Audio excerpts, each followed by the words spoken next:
Yun nga pala ang hindi iniimbok sa kaso ng ABS-CBN.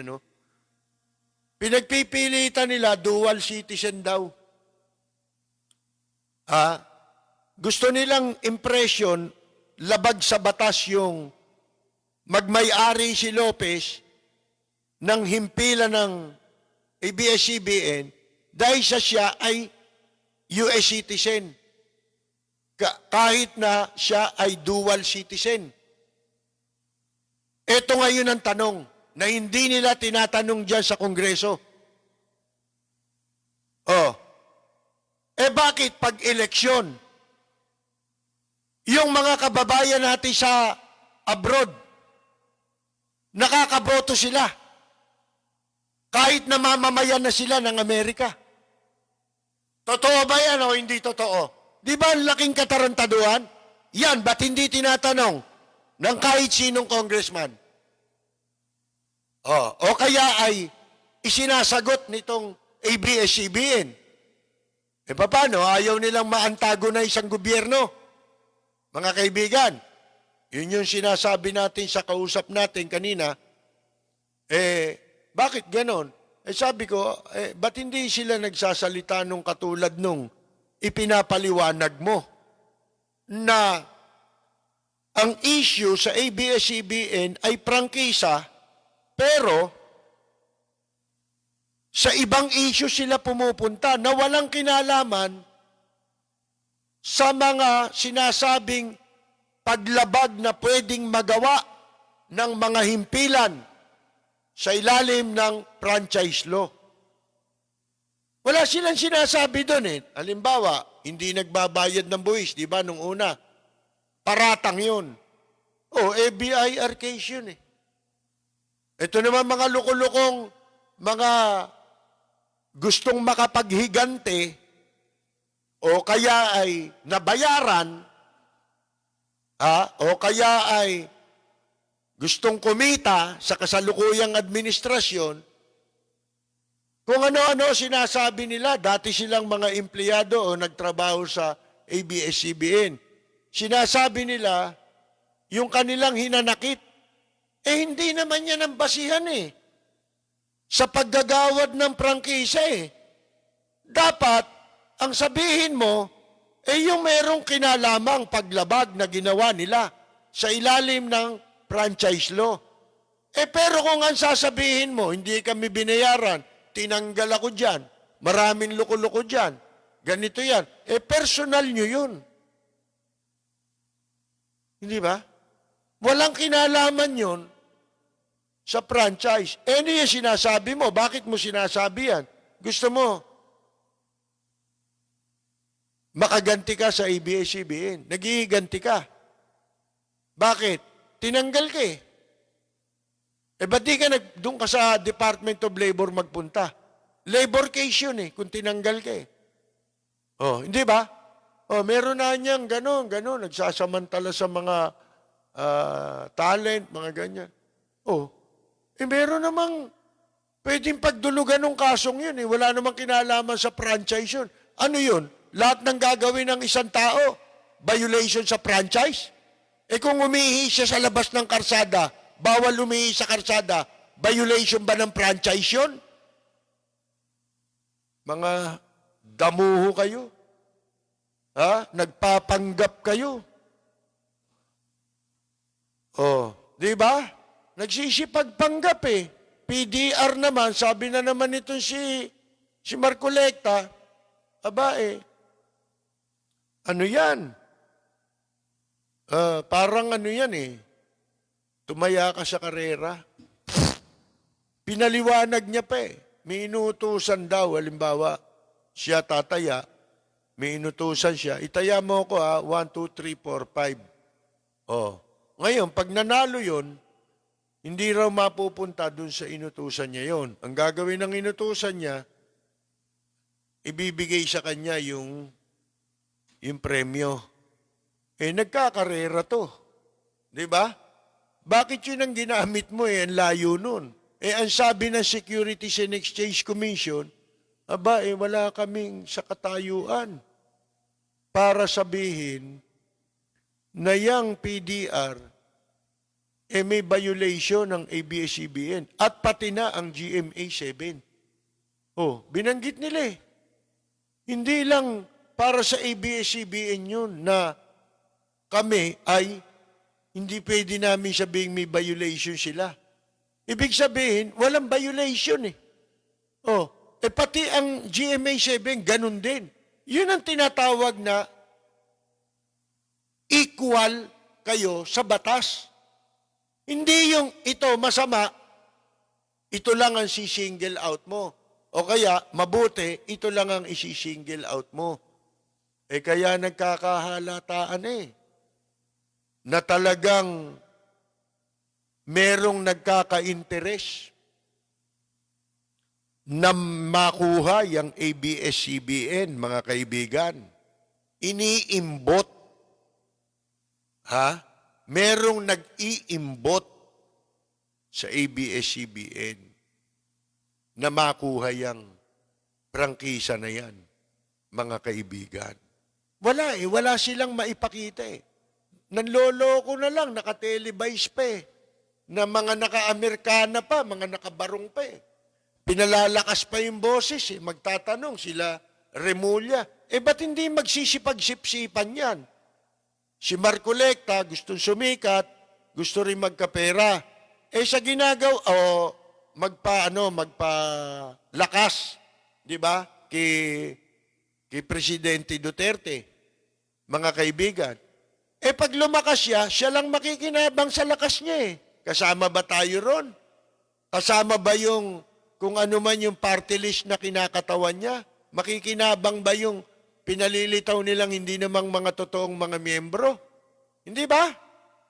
Wala namang mga totoong miyembro dyan sa mga party list na yan, mga kaibigan. Wala nagpupumilit Lalo ngayon siyang lumulubog. Hindi ba? Mauungkat ba yung na siya ay sinasabi niya ang lifespan lang ng prangkisa ay 50 taon? Ibig niya sabihin, pag naka 50 taon na, tapos ka na. Hanggang doon ka lang. Paano yung ibang himpilan? Na 50 years, na-renew. Nabigyan ulit ng prangkisa. Mga kaibigan. At hindi yun ang masaklap. Ang masaklap, co-author siya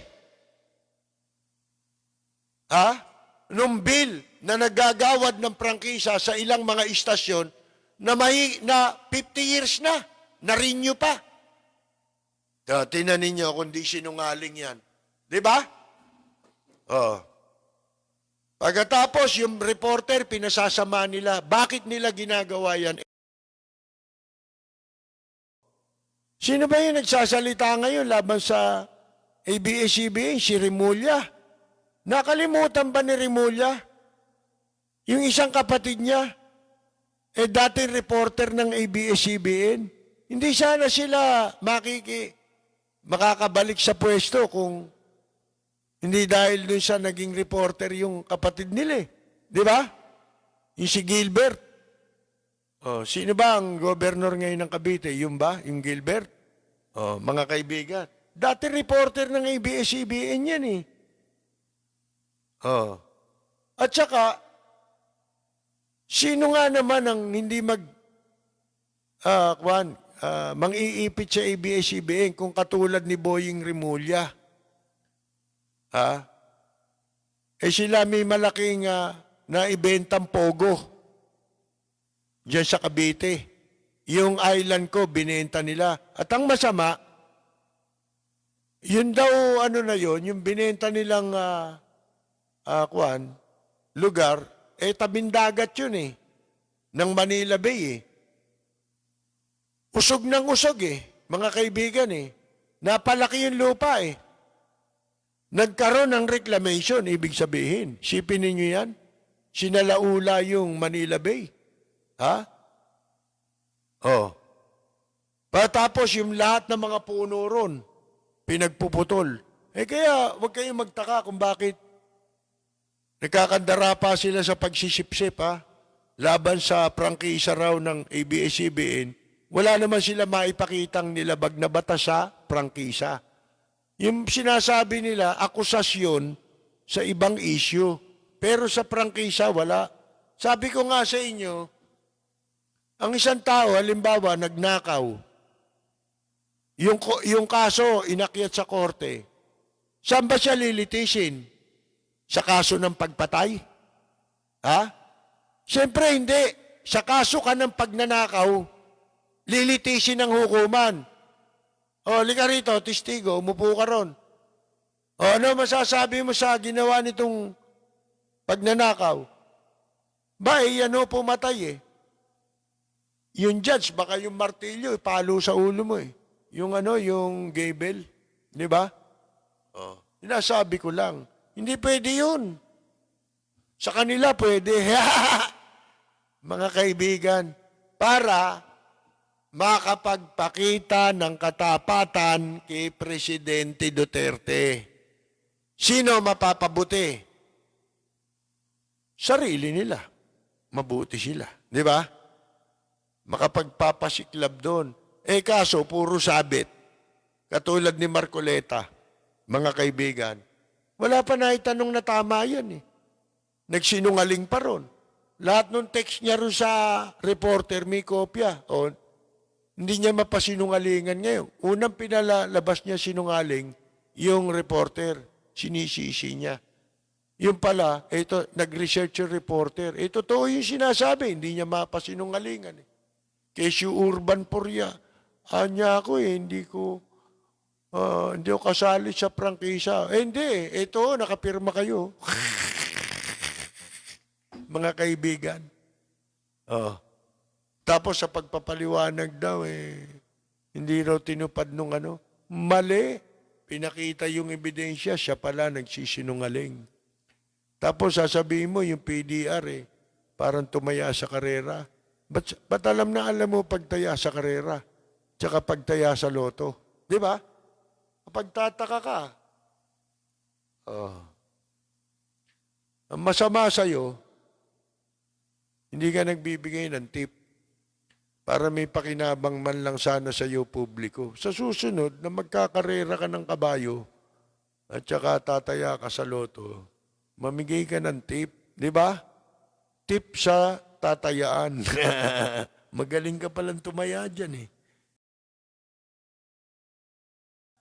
Ang umiiral ngayon ay yung pagkapanatiko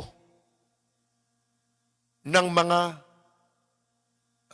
marami sa atin. At pinipili na maging mangmang sila kaysa magsalita sila laban sa pamamalagi ng mga inchik dito. Bakit? Masama ba na ipagtanggol mo ang bayan mo? Magsalita ka, magpahayag ka, para ang gobyerno ay mag-isip.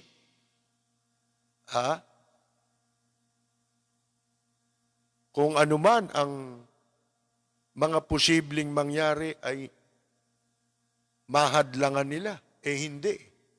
Wala po tayo nakikitang ganon at saka parang ang commitment nila ay tapos na. So, nasa ating mga mamamayan, dapat ipakita natin yan. Ipahayag ninyo yan, mga kaibigan. Otherwise, wala na itong bansang ito. Yung sinasabing Manchurian candidate, naturalmente, karugtong yan ng mga nasa administrasyon ngayon. Hindi ba? Para maipagpatuloy. May mga nagtatanong sa atin, nung basahin natin yan, o nung banggitin natin yan, dahil ito naman lumabas sa balita. Katunayan una pa nga tayo sa kina Justice Carpio at doon sa ibang opisyal na nagsabi niyan. Na nagbababala sa mamamayan na magbantay at piliing mabuti, suriing mabuti ang mga kandidato. At tayo'y magkaisa dahil merong mga tinatawag na kundi man isa, higit pa sa isa. Ang kung tawagin ay Manchurian candidate na ang ibig sabihin,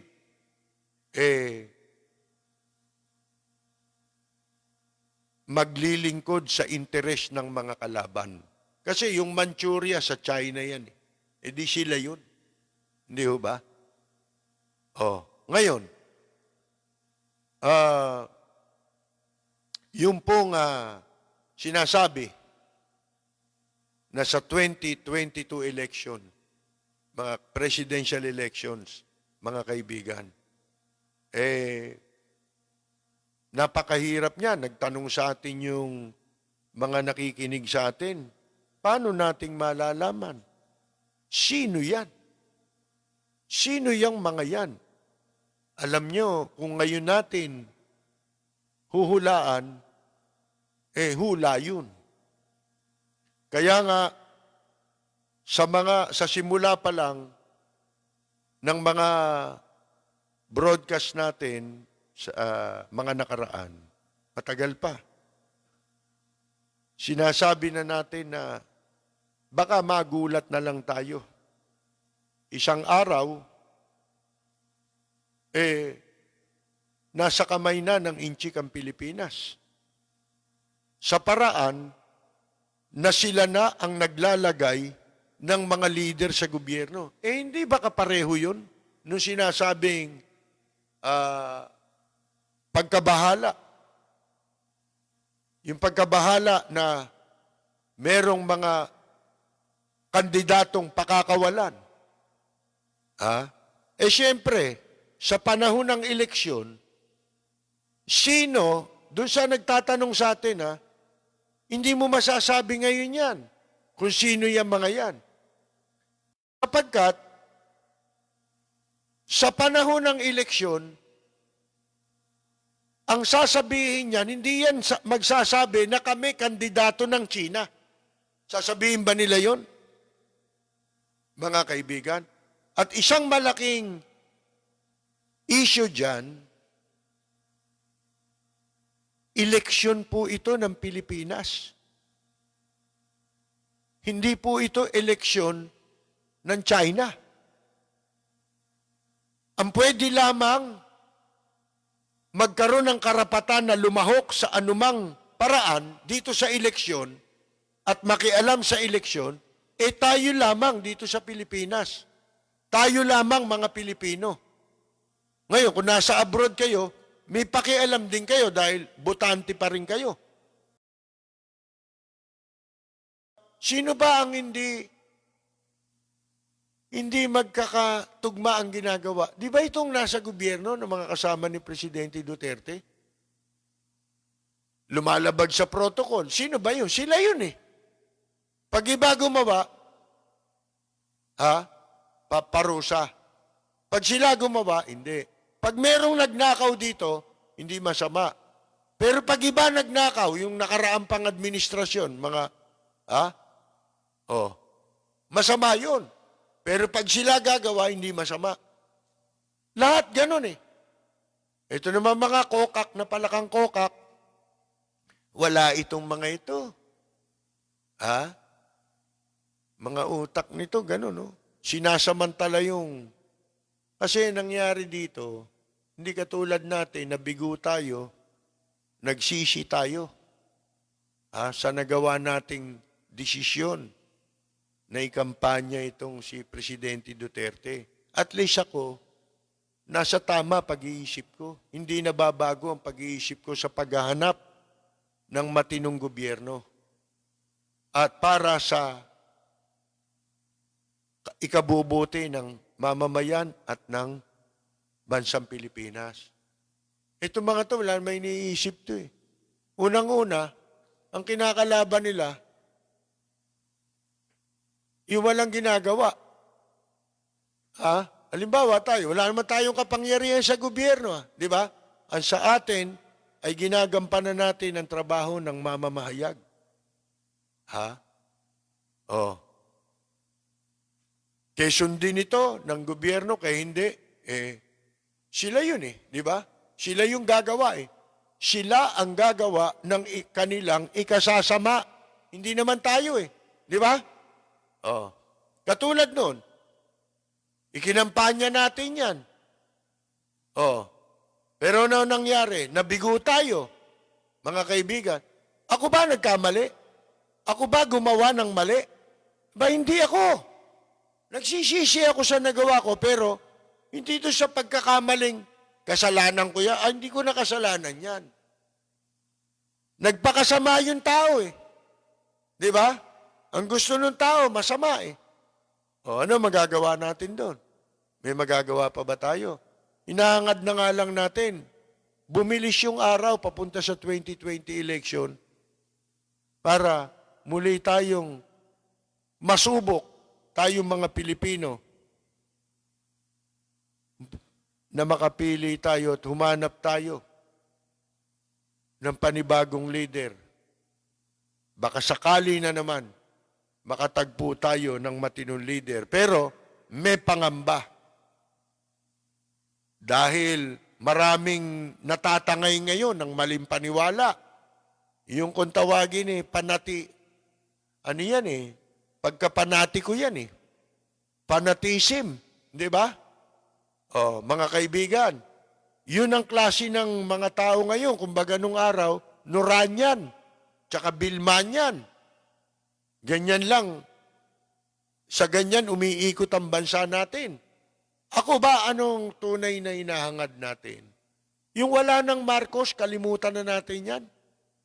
Wala na mangyayari dyan Pag tinuloy mo yung Marcos, Aquino, doon ka pa rin umikot, umiinog, sa kasaysayan na yon, hanggang sa mga susunod na eleksyon, yung pa rin ang magiging deciding factor para sa iyo, para ka gumawa ng desisyon sa pagboto mo, yung mamimili ka kung ito'y may Marcos, ito'y may Aquino, wala nang mangyayari sa bansa natin.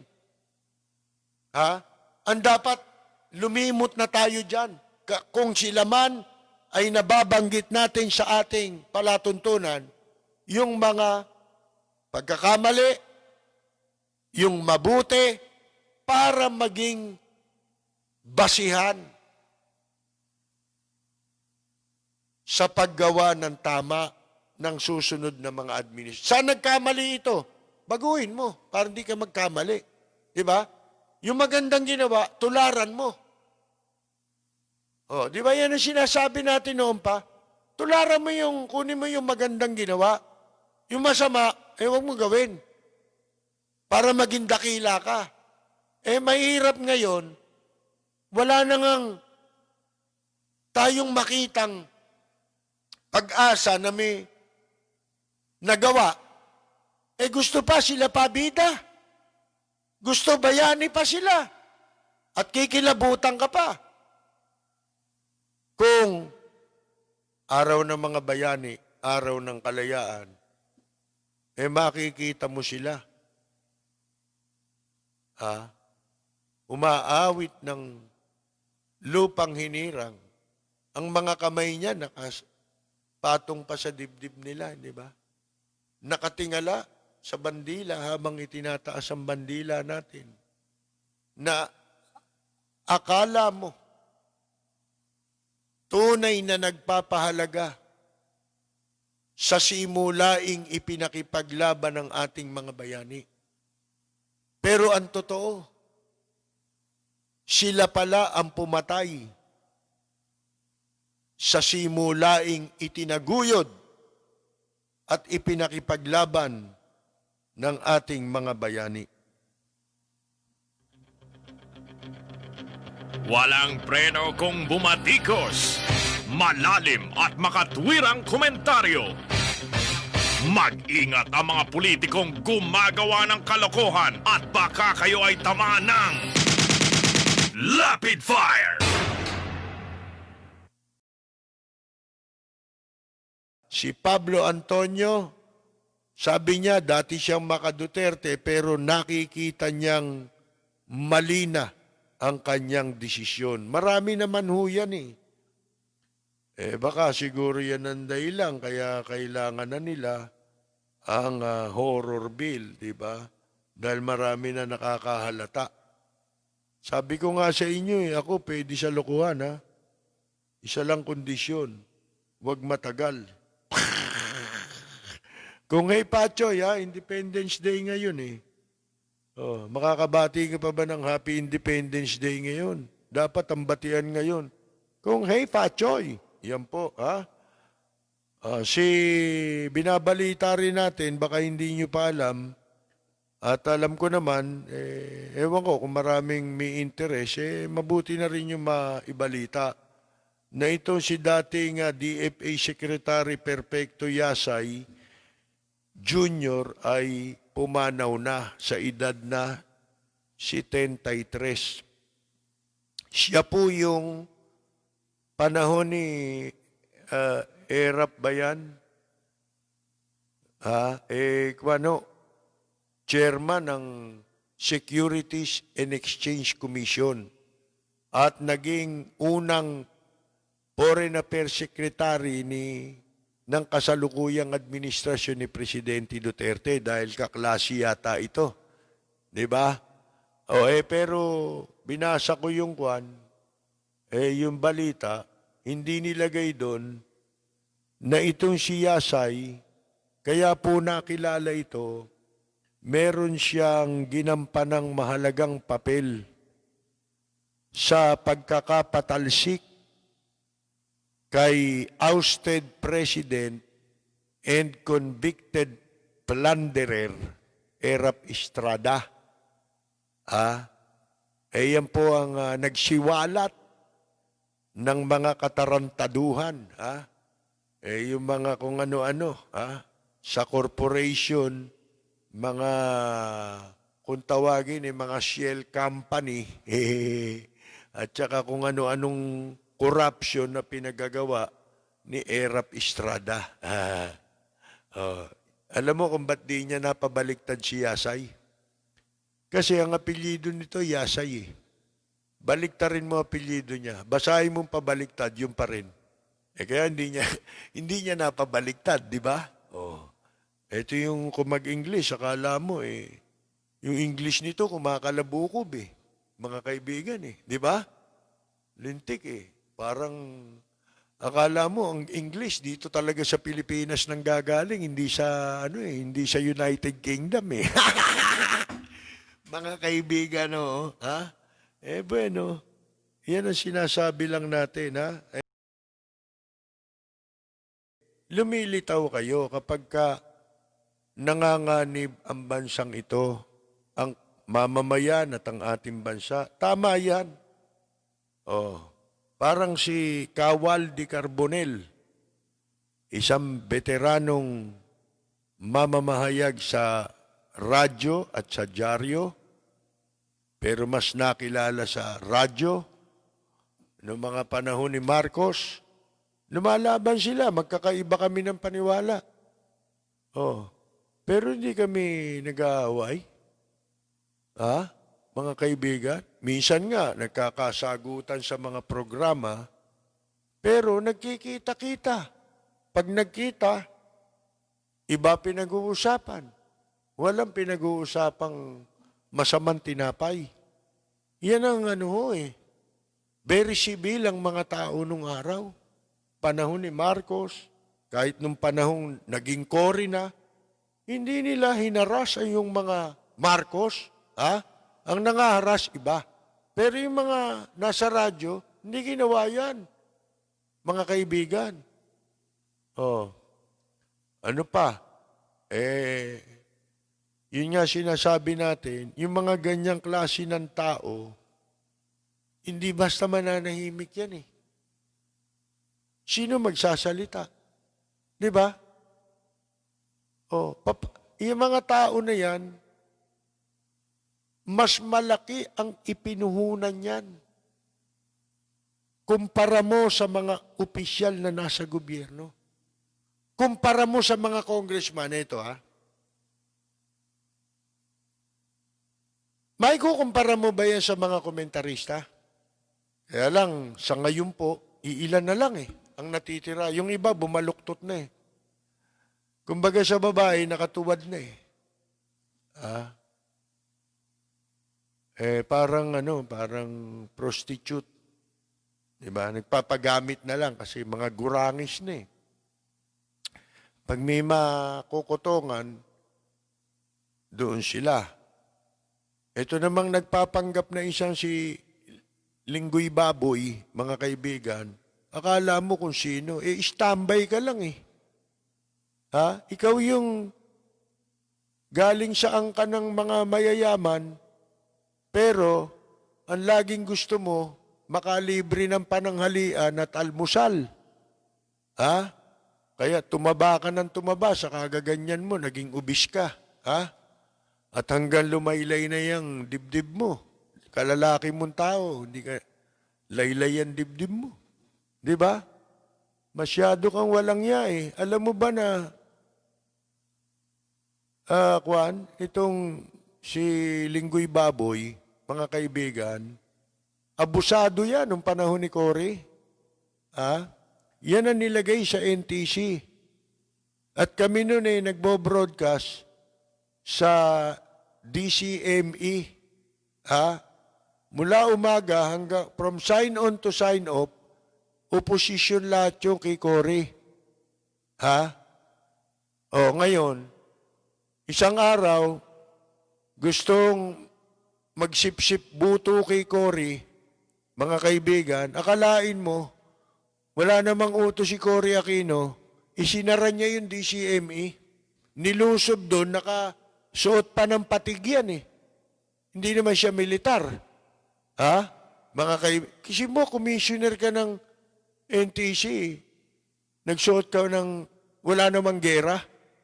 Nilusob yung istasyon, madaling araw, walang tao, kinuha niyan yung kristal nung radyo. Kaya yung radyo hindi mabuksan. Alam ba ninyo? Nagkaroon ng Senate investigation yun. At napahiyayang si Linggoy Baboy. Ang nangyari po, pinatalsik niya sa pwesto. Dahil sa ginawa niyang pagsupil sa kalayaan ng pamamahayag. Kaya sabi ko sa inyo, ayaw ko man kay Cory at sa dating konstitusyon, itong konstitusyon natin ngayon, nung gawin yung konstitusyon, pumayag na ako bilang isang broadcaster. Alam mo kung bakit? Sapagkat sa konstitusyon na yan ay ginagarantiyahan ng kalayaan sa pagsasalita, sa pamamahayag. Okay na yun. Ang taong bayan nakapagsasalita. Ngayon, wala na yan. Inaalis na yan Kailangan, isa lang ang tono nilang gusto ngayon. Kumbaga, gusto nila, chorus. Isa lang ang puro baluktot na, pinipilit pa rin palibasing tama. Kaya ako, isa lang sa pwede nating ipagpasalamat ngayon, alam mo kung ano? Ngayon, napapatunayan nating totoo yung mga nakasulat sa Biblia na mangyayari. Sila gumagawa nung nung ibinabala sa Biblia na mangyayari sa mundo sa panahon natin. Pagsapit ng panahon natin ngayon, ano ba mga makikita mo? Yung masama, ginagawang mabuti. Yung mabuti, minamasama. Pag maasim, sasabihin nila matamis. Mapait. Yung mapait, sasabihin nila matamis. Yung naman matamis, sasabihin nila mapait yun. Di ba yan ang nangyayari ngayon? Ginagawa niya mga yan? Gusto, isa lang.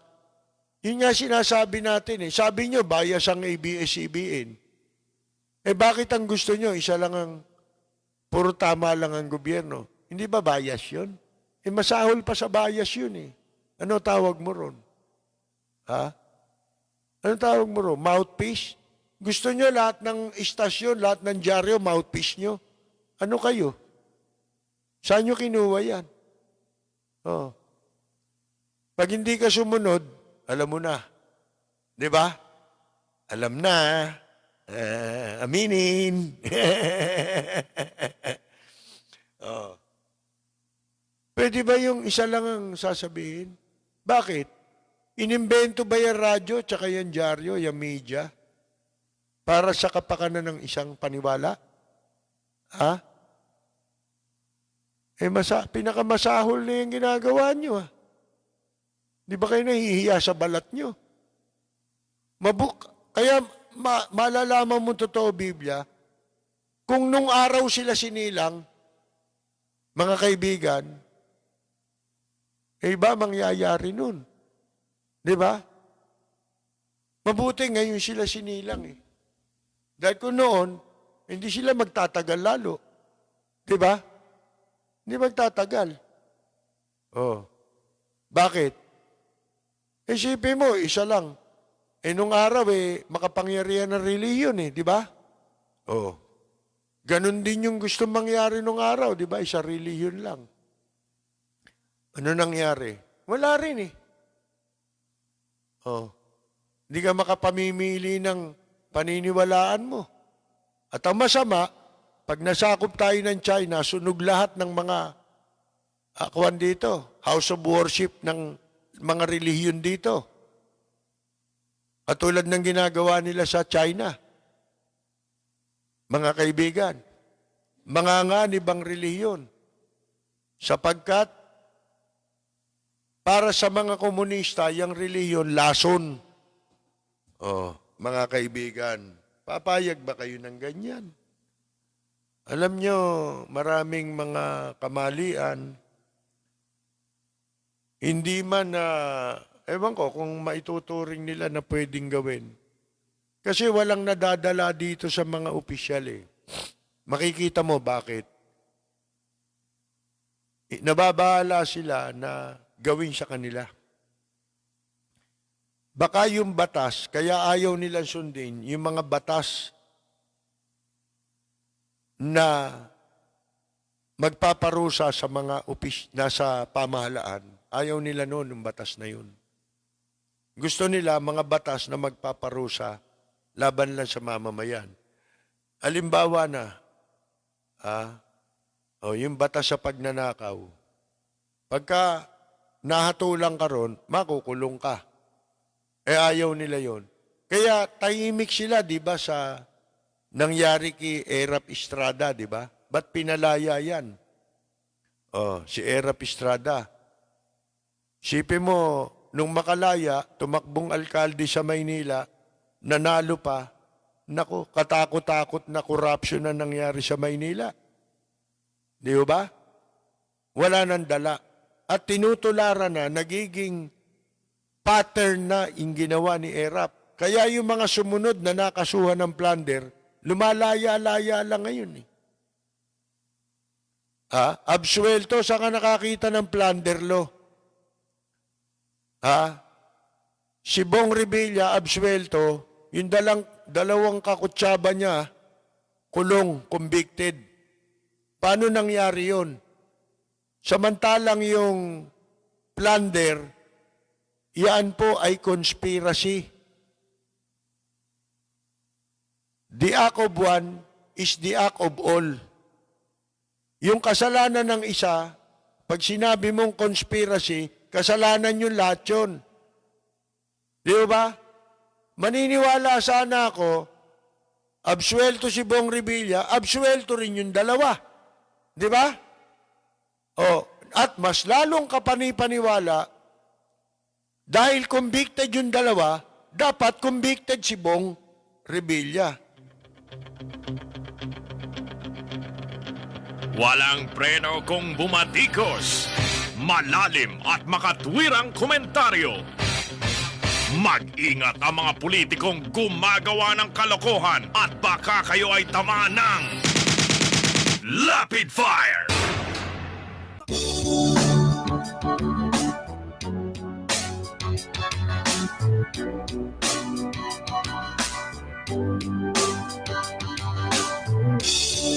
Kay sarap kumain ng rice, pero can afford the price. Kanit gulay at fish, gasolina, dilis, mga presyo'y kakainis. Hay! Bakit ba tayo'y naghihirap habang ang iba'y napapasarap? Kahit anong sikap hanggat may mga kurap na ang business nila ay crime. Kukurakot sila doon sa left, kukurakot din doon sa right. Ang dasal ko lang, bangungutin sila tonight. Kawatan ng money, money, money. Ay naku, kayo ay huling, huling, huli. Mga adik sa pera, gaman sa kwarta. Tigilan nyo na ang mag-siting-siting, pagkat kayo na ay booking-booking. Huwag galit sa pera, baka kayo makarma. Yeah. Lagi na lang nagko-compromise, kahit gusto pa ng extra rice. Ang kita'y maliit, laging kapos sa budget. Ako ay nabubwisit. Shit! Bakit ba tayo'y naghihirap habang ang iba'y napapasarap? Kahit anong sikap hanggat may mga kurap na ang business nila ay crime. Kukurakot sila doon sa left, kukurakot din doon sa right. Magdasal tayo, pagungutin sila tonight. Kawatan ng money, money, money. Ay naku, kayo ay huling, huling, huli. Mga adik sa pera, gaman sa kwarta. Tigilan nyo na ang mag-siting-siting, pagkat kayo na ay booking-booking. Huwag galit sa pera, baka kayo makarma. Yeah!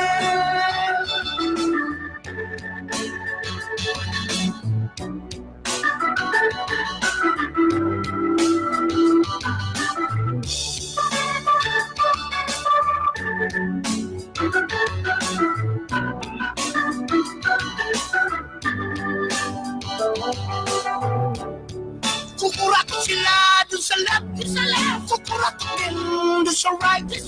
Ang dasal ko lang, bangungutin sila tonight. Kawatan ng money, money, money. Ay naku, kayo ay huling, huling, huli. Mga adik sa pera, gaman sa kwarta. Tigilan nyo na ang mag-chiting-chiting, pagkat kayo na ay booking-booking. Huwag galit sa pera, baka kayo makarma. Kawatan ng money, money, money. Ay naku, kayo ay huling, huling, huli. Mga adik sa pera, gaman sa kwarta. Tigilan nyo na ang mag-chiting-chiting, pagkat kayo na ay booking-booking. Huwag galit sa pera, baka kayo makarma. Kawatan ng money, money, money. Ay naku, kayo ay huling, huling, huli. Mga adik sa pera, gaman sa kwarta. Yeah.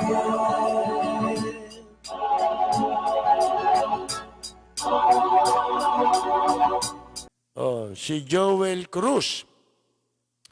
Binabati natin at ang ating mga katropang Lapid Fire. Oh, sa Lunes po pala, magsisimula na po tayo sa ganap na alas 10. Yung dating oras ng Lapid Fire. Oh, alas 10 ng gabi hanggang alas 12 ng hating gabi. Oh, ang ating programa. Ngayon, binabati po natin ang ating mga katropang Lapid Fire. Oh, sina Arlene Tañedo Barrias at Mon Barrias ng Amsterdam, si Jorge Beichong ng Tokyo, Japan, si Buenos Dias Joel Diaz ng Italy, Carolina Luge ng Italy, si Rosita DC, si Kaani Flormata Saludes, Kaenyang Mina, si Susana de los Santos, si Carmela Torres Balcos, Carol Torres Brihiño, si Yula Sotelo, June Di Valencia, isang mahusay na singer at aktor. Sino pa ba? Si Andres Bonifacio ng Michigan, Oscar De Jesus ng California, sino yung... Si Jerry Lim pala, yan. Si Borges Ian ay binabati po natin ang mahusay na singer-songwriter Charlie Fry, si Joanna Carlos Digos. Nanonood po sa atin, pati si Rizu. Rizu, 11 years old po si Rizu, anak ni Joanna Carla Digos. Si Alex Espinosa Macalinaw ng Jeddah, Saudi Arabia. Marlon Lansangan ng Silver Lake, Los Angeles, California. Si Aquino Robert ng Hong Kong. Rapi Yambao. Oscar, si Oscar, nabati na natin. Si Mabel Gaskel. Si Rapi Yambao pala, taga Dublin, Ireland. Si John Avila. Arnel Beroya ng the Philippine Table Tennis Federation. Siya po dati ang Vice President. Ewan ko kung hanggang ngayon po ano. Si Robin de la Cruz.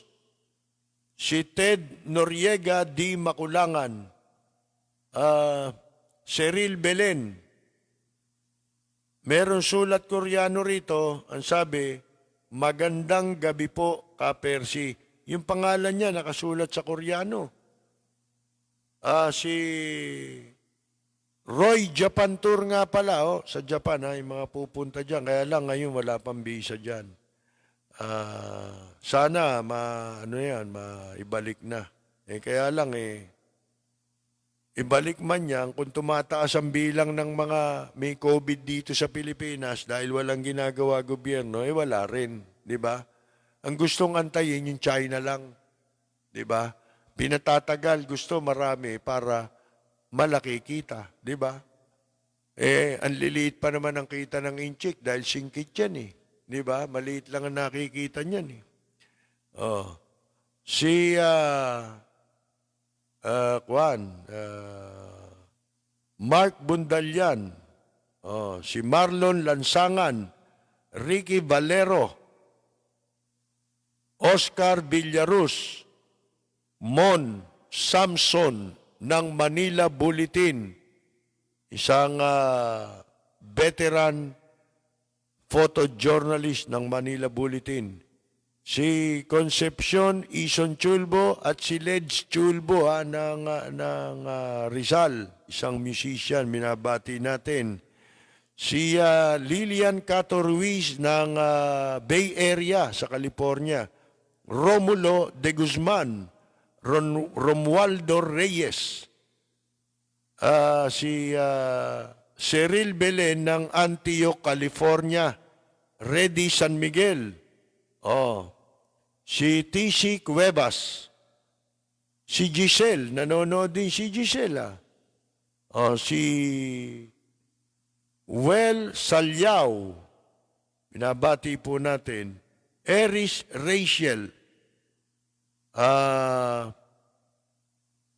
Antonio Salaw, veteran broadcaster. Ewan ko kung nagretiro na si Tony Salaw sa PBS, Philippine Broadcasting Service at Bureau of Broadcast. Nung araw, nung nandun ako sa ganda ng boses niyan, iyan ang voice over ko sa programa Ganda ng boses ni Tony Salaw. Yan ang mga kasabay natin sa radyo nung araw.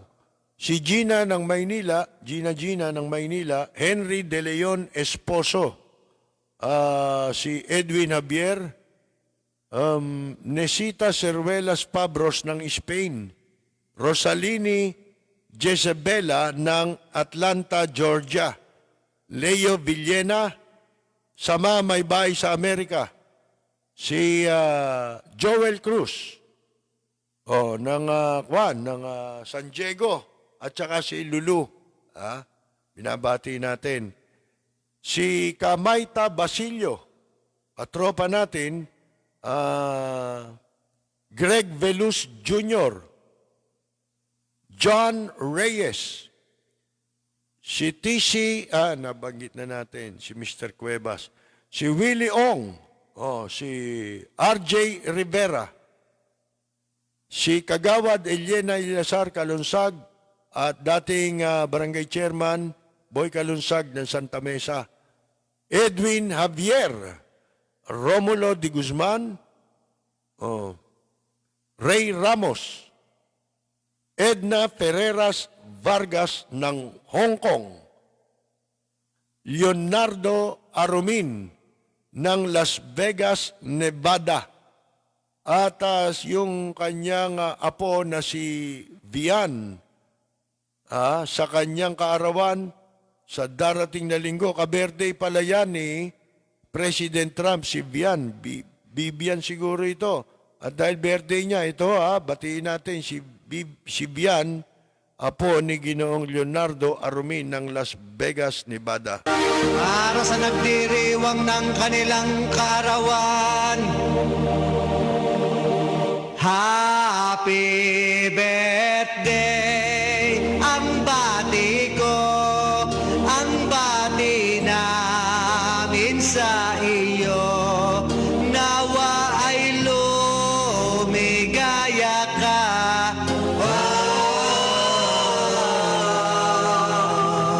At abutin mo pa sana ang maraming kaarawan.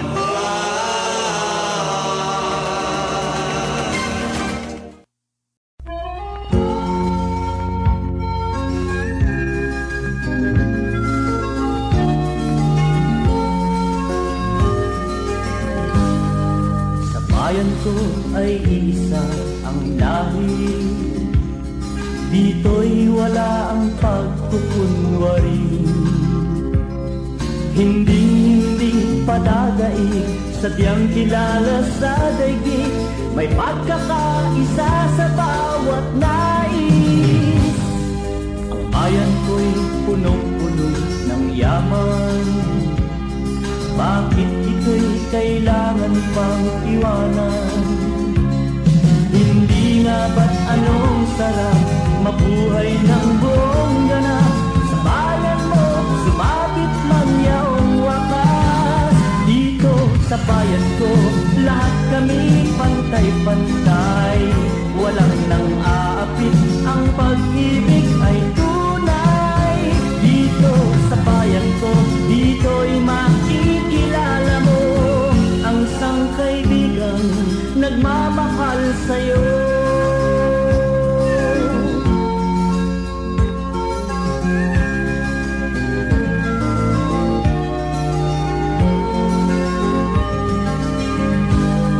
Ang bayan ko'y punong-puno ng yaman, bakit ito'y kailangan pang iwanan? Hindi nga ba't anong sarap mabuhay ng buong ganap? Sa bayan mo, sumapit man yaong wakas. Dito sa bayan ko, lahat kami pantay-pantay.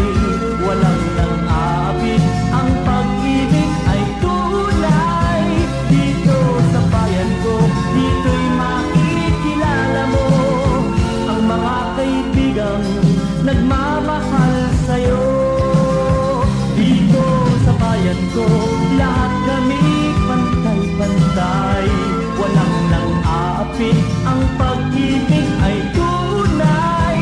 Dito sa bayan ko, dito'y makikilala mo ang isang kaibigan, ang mga kaibigan, ang bawat kaibigan